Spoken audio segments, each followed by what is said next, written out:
दशम ध्यान दीजिए। आपको हम पढ़ा रहे थे प्रश्नावली 3.5 है ना। क्वेश्चन नंबर 1 आप सबने कहा था कि पूरा कर लीजिएगा। हमने कुछ बात आपको बताई थी, मतलब उसमें 4 भाग थे। 4 भाग में शायद 2 भाग बताए थे और 2 भाग आपको करना होगा। कर भी आप लिए होंगे, ठीक है।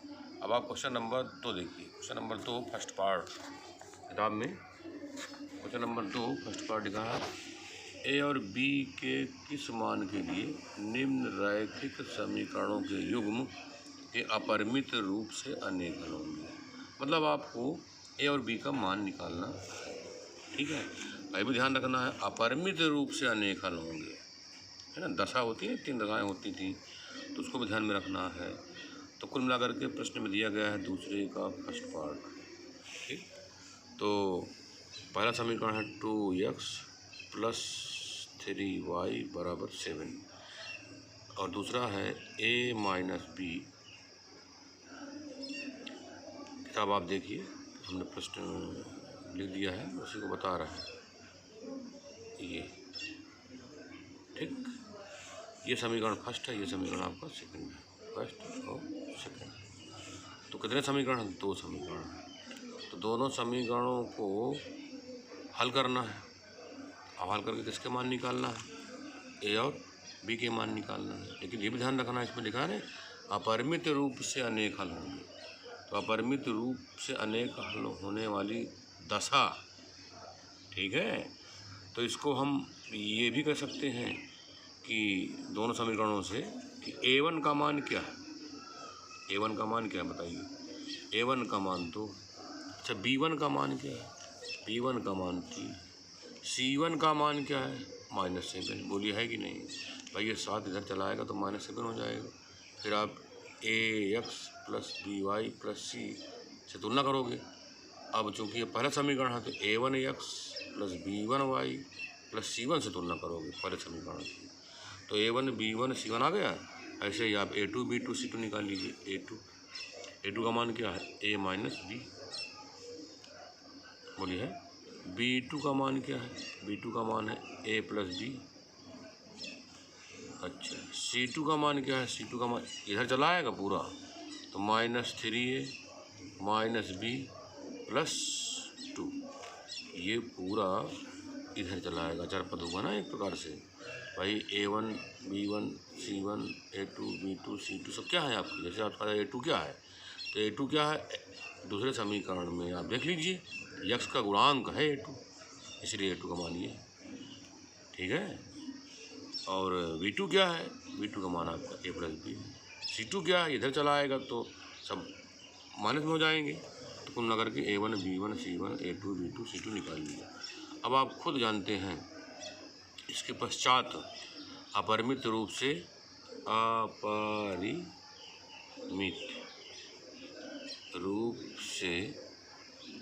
अनेक हल, ये दिया है प्रश्न में, नहीं दिया है? जब प्रश्न में दिया है तो अपरिमित रूप से अनेक हल की क्या दशा होती है आपकी? a1/a2 बराबर b1/b2 बराबर c1/c2। ये आपने दशा पढ़ी है। अब इसमें आप a1 का मान रखें, a2 का मान रखें, b1 का मान रखें, b2 का मान रखें, c1 का मान रखें, c2 का मान रखें, ठीक है। तो a1 का मान रखोगे तो क्या आ जाएगा? 2। a2 का मान क्या है आपका? a - b। b1 का मान क्या है? 3। b2 का मान क्या है? a + b बराबर c1 का मान क्या है? -7। c2 का मान क्या है? -3a - b + 2। बोलिए, इतनी बात समझ में आ गई आप? तो कुल मिलाकर के आपने देखा कि हमने दशा को ध्यान में रखते हुए कंडीशन जो दशा है परिमित रूप से अनेक हल होने की, ठीक है। अर्थात याद होगा जब 2 रेखाएं होती हैं, समपाती होती हैं, तो वही वाली दशा है ये। अब आप बताइए, अगर इसको हम इस प्रकार लिख दें, 2/a - b बराबर -7/-3a - b + 2, ठीक। और फिर 3/a + b बराबर -7/-3a - b + 2। ये इधर गुणा हो जाएगा, इधर गुणा हो जाएगा, याद है ना आपको। ऐसे कर लेते हैं, 2 तिहाई 6 -6 है -2b + 2 दूनी 4। और ये -7 गुणा हो जाएगा तो -7a + 7b। गुणा करने में गलती नहीं होनी चाहिए, सवाल गलत हो जाएगा। ठीक, इतना कर लिया। अब आप जानते हो इधर ले आ सकते हैं सब, तो ये 6a - 2b + 4 है, इधर वाले पर इधर ले आइए तो +7a - 7b बराबर 0। इधर के दाहिने पक्ष के सब पद बाएं पक्ष में आ गए तो चिन्ह सबका बदल जाएगा। तो -7 है तो +7 हो जाएगा, +7b है तो -7b हो जाएगा। अब आप जानते हो 7a से 6a घट जाएगा। क्यों घट जाएगा? क्योंकि ये प्लस है ये माइनस है, चिन्ह अलग अलग है। तो 1a आएगा, ये लीजिए 1a आ गया। 2b में देख लीजिए -7b और -2b चिन्ह समान है, जुड़ जाएंगे तो -9b। ठीक है, -9b + 4 बराबर 0। अब आप बताइए एक समीकरण बना कि नहीं बना? और एक समीकरण आप इससे बना लीजिएगा, इधर गुणा करके इधर गुणा करके, तो कई समीकरण बन जाएंगे? 2 समीकरण बन जाएंगे। और दोनों समीकरणों को हल करके ए और बी का मान निकाल लीजिएगा। बोलिए, ये कार्य कर लोगे नहीं कर लोगे? ये कार्य आपको करना होगा। ठीक है, हमने आपको एक समीकरण बना के दिखा दिया। इसी प्रकार का दूसरा समीकरण इससे बनेगा, है ना, क्रॉस मल्टीप्लाइकेशन जैसे हमने इसको वहाँ करके किया है वैसे आप इसको भी कर लीजिए। तो इधर भी एक समीकरण बनेगा। तो समीकरण एक आपका ये हो गया, एक समीकरण ये हो गया। ठीक है, और इन दोनों समीकरणों को हल करके ए और बी का मान निकाल लीजिए। कर लोगे ना? अब आप सोच रहे होंगे कि आचार्य जी हम अगर करना चाहें वज्रगुणन विधि से तो कैसे करेंगे? तो पहले भैया समीकरण तो बनाया जाए। चलिए बना देते हैं, देखिए।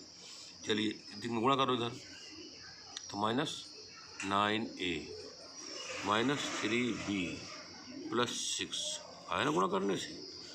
3 × 9, 3b 3 दूनी 6 कर लिया। 7 गुणा कर लो इधर, तो -7a - 7b, फिर -9a - 3b + 6 इधर ले आइए सबको, 7a + 7b बराबर 0।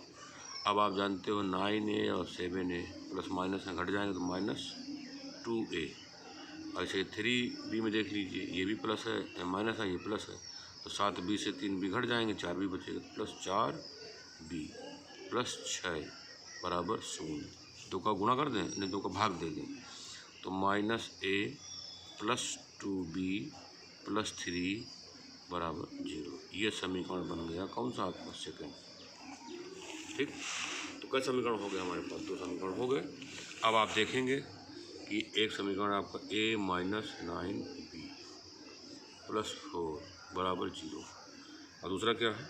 -a + 2b + 3 बराबर 0। ठीक, कई समीकरण बन गए? 2 समीकरण बन गए।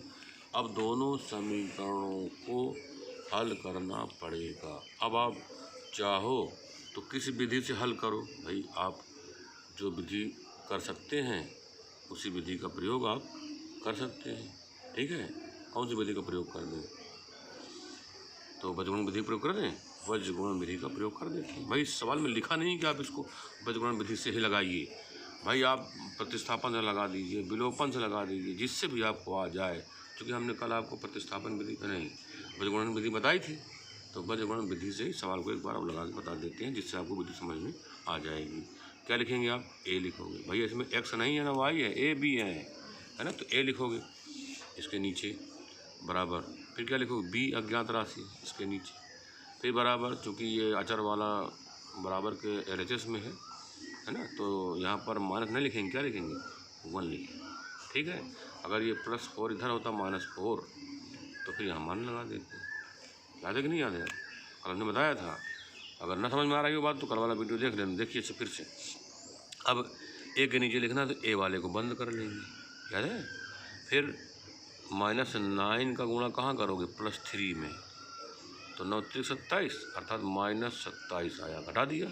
घटाना चिन्ह अपने मन से लगाना। अच्छा, तो 9 × 27 -27 आ गया।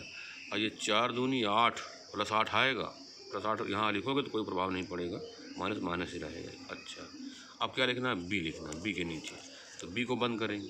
लेकिन बी वाले में ध्यान रखना है, यूँ चलेंगे आप, +4 का गुणा कहाँ करोगे, यहाँ पर 1 मानेंगे आप, भाई ए का गुणांक आपको 1 ही तो है, वो भी -1, तो +4 गुणा करोगे -1 में तो -4 आएगा, हटाने का चिन्ह लगाओगे। +3 गुणा कहाँ करोगे, 1 में, यहाँ पर ए का गुणांक 1 है तो 3 × 3 3 हो गया। अब इसको बंद करोगे अचर वाले को, इसमें यही सिस्टम है, 1 का 2 में गुणा, कितना है 2, और इधर फिर ऋण 1 का ऋण 9 में गुणा, तो धन 9 आएगा, धन 9 लिखोगे यहाँ पर तो कोई प्रभाव नहीं पड़ेगा। ये लीजिए, तो इस प्रकार A/27 और 8 35 -35, बी ये क्या आ जाएगा -7 1/7 ठीक है। फिर वही बात, A/-35 बराबर 1/7, तो A बराबर -35/7, तो A बराबर 7/35, तो A का मान क्या आया, कुल मिला के A का मान 5 आ गया। अब ऐसे ही B/-7 बराबर 1/-7, इधर गुणा कर दो तो B बराबर -7/-7, भाग दे लो तो कितना आ जाएगा 1, तो आपने देखा A का मान 5 और B का मान 1, ठीक है। इस प्रकार ये प्रश्न का उत्तर हो गया। अब आप से कहा जाए कि आप इसका सेकंड पार्ट किताब में देखिए, जो सेकंड पार्ट है ये देखिए, के किस मान के लिए निम्न रैखिक समीकरणों के युग्म का कोई हल नहीं है। तो आपको क्या निकालना है, के का मान निकालना है, ठीक है। जैसे आपने फर्स्ट लगाया है, ठीक है नहीं, युग्म का कोई हल नहीं है, तो कोई हल नहीं है, इसकी दशा क्या होती है आपको पता होनी चाहिए कि कोई हल नहीं है, इसका मतलब रेखाएं दोनों क्या हैं, अर्थात दोनों समीकरणों के ग्राफ बना जाएं तो ये ग्राफ एक क्या बनाएंगे, दोनों ग्राफ एक दूसरे को कभी काटेंगे नहीं, न संपाती होंगे, ठीक, अर्थात दोनों ग्राफ क्या होंगे, एक दूसरे के समांतर होंगे।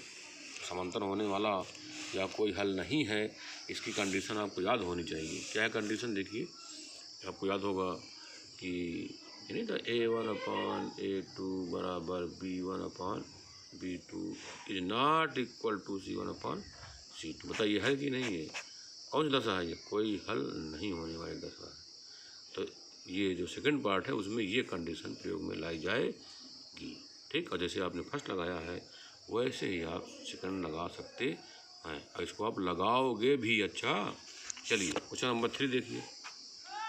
क्वेश्चन नंबर 3 में लिखा नहीं है, निम्न रैखिक समीकरणों के युग्म को प्रतिस्थापन एवं बीजगणन विधियों से हल कीजिए, किस विधि को आप अधिक उपयुक्त मानते हैं। तो आप ध्यान रखें, आपको किस विधि से लगाना है, बीजगणन विधि से आपको इस सवाल को लगा लेना है। समीकरण फर्स्ट दिया है, समीकरण सेकंड दिया है, कौन सी विधि से लगाना है, बीजगणन विधि से। प्रतिस्थापन या विलोपन से आपको नहीं लगाना, केवल क्या लगाना है, बीजगणन से। बीजगणन विधि लगा लोगे और इसी से आप x और y के मान निकाल लोगे, है ना। कौन विधि अच्छी है या कौन विधि उपयुक्त है, जब आपको अच्छी प्रकार से आने लगे तब इसकी चर्चा कर ली जाएगी। अब आपको जब हम पढ़ाएंगे चौथा प्रश्न पढ़ाएंगे, ठीक है। तो कुल मिलाकर के दूसरा पूरा करना है और तीसरा पूरा करना है, शेष